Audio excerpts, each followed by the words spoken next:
students, let me introduce you to spreadsheet. Students, till now we have discussed and learned two important applications of Microsoft Office, Microsoft Word and Microsoft PowerPoint. While the former helps in creating and editing the documents, the latter helps in making effective and appealing presentations. In this chapter, you will be introduced with another important application of Microsoft Office, that is, Microsoft Excel. Microsoft Excel is one of the most popular spreadsheet software used widely to perform mathematical calculations. A spreadsheet is an interactive computer application for organizing, analyzing, and storing data in a tabular form, in rows and columns of a grid. Microsoft Excel provides inbuilt features and tools such as formulas, functions, and data analysis tools that make it easier to work with large amount of data. Let us discuss features of MS Excel. Formulas are mainly used for performing simple and complex mathematical calculations. Functions are the built-in formulas used for calculating percentage, interest, average, etc. Formatting features improve the appearance of data.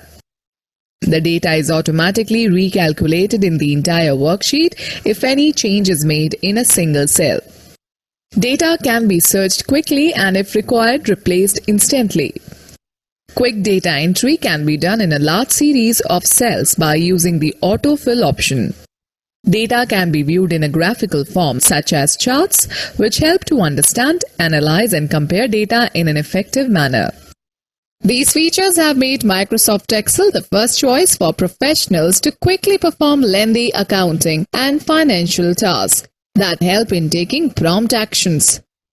Let us learn how to start Excel 2016. To start with Excel 2016, follow the given steps.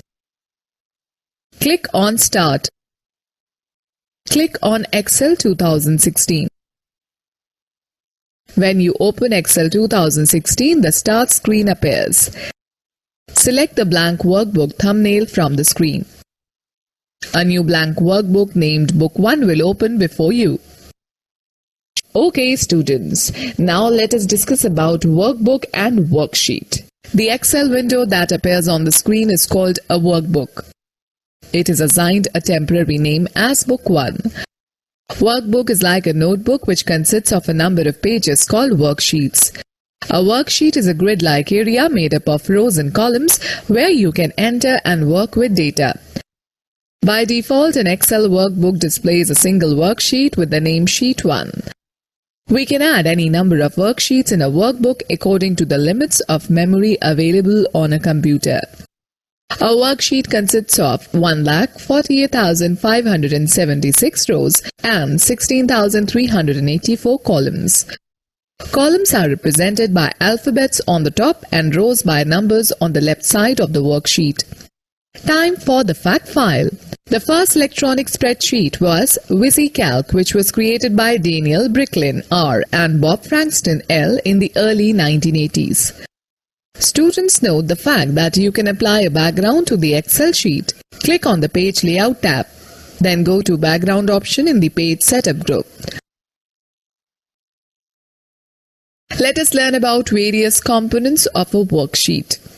A cell is an intersection of a column and a row in a worksheet. Each cell is identified by the combination of its column letter and row number, which is known as cell address. For example, A5 refers to the cell at the intersection of column A and row 5. A cell is used to store data such as text, numbers, formulas, functions, etc. A cell can contain up to 32,767 characters. Active cell. When you click on a cell, a thick black border appears around it, which differentiates it from the rest of the cells.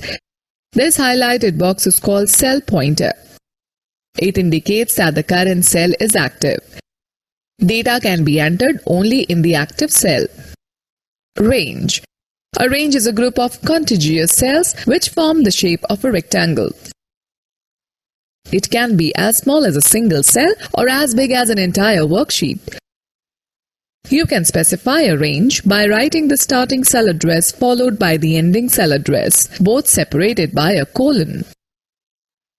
For example, C1 is to C10 indicates a range starting from cell C1 and ending in cell C10.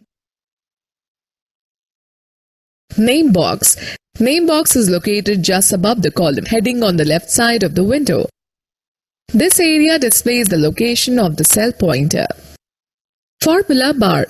The formula bar is located to the right of the name box. This bar shows the data and formulas that you enter in an active cell. Column headings. Alphabets across the top border of each worksheet are called column headings. These headings identify columns with letters A to Z, AA through AZ, and up to XFD for a total of 16,384 columns. Row headings. Row headings are the numbers marked from 1 to 1,48,576 along the left border of the worksheet to represent the rows. Status bar. The status bar is located at the bottom of the Excel window. It gives us information about the current selection. It includes the name of the currently selected command or current activity. It also displays warning messages. Let us learn how to move around the spreadsheet. To input data in a worksheet, we have to move the cell pointer from one cell to another with the help of various keys defined in the given table. Keys function. Moves one column right. Moves one column left. Moves one row up. Moves one row down. Page up. Moves the active cell highlight to first row of the spreadsheet and can be used as an alternative to scroll up the worksheet. Page down. Moves the active cell highlight to the next sheet and can be used as alternative to scroll down the worksheet. Control plus Home. Moves the cell pointer to the first cell of the topmost row, that is A1. Control plus N. Moves the cell pointer to the last used cell on a spreadsheet. Let me share a few interesting shortcuts with you. We can expand or collapse the formula bar by using Ctrl plus Shift plus U key combination. To open a workbook, click on the Open option on the File tab menu or press Ctrl plus O key combination. Let us learn how to enter data. Follow the given steps to enter data in a worksheet as shown in the figure. Open a new workbook by selecting the blank workbook thumbnail from the start screen. Click on the cell D1 and type weekly expense. Now select the cell range where you entered the text. Click on the Merge and Center button in the Alignment group on the Home tab. The selected cells will be merged and the text will be centered. Click on the cell A2 and type Items. Press the right arrow key. Type Monday in B2 and Tuesday in C2. Likewise, enter data in the rest of the cells as displayed in the figure. Click on the cell A3. Type Eatables and press the Enter key. The cell pointer shifts to cell A4. Type cold drink and press down arrow key to move to cell A5 and type milk. Similarly, enter the remaining data.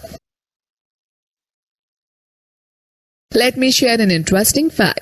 To go to a specific cell, use Ctrl plus G or press F5 function key. Type the cell reference in the reference field to go to dialog box. Also note that to insert a new worksheet, press Shift plus F11. Let us talk about various types of data now. 3 types of data can be entered in an Excel worksheet, which are as follows: numbers, text, formulae. Numbers. Numbers are values that consists of numerals from 0 to 9 and the characters like plus, minus, exclamatory sign, at, dollar, percentage, caret, and etc. They can be used in calculation. In addition to actual numbers, Excel also stores date and time as numbers. By default, numbers are right-aligned in a cell. Text. Text data can contain alphabets, numbers, spaces, and special characters. Text data is not used in calculation. By default, text data is left-aligned in a cell. Most often text entries are used for worksheet headings, names, and for identifying columns of data. Formulae. A formula is a mathematical equation involving number values, operators, and cell addresses used to perform calculations on a worksheet. Formulae can range from basic mathematical operations to complex calculations. Formulae begin with an equal to sign. Let us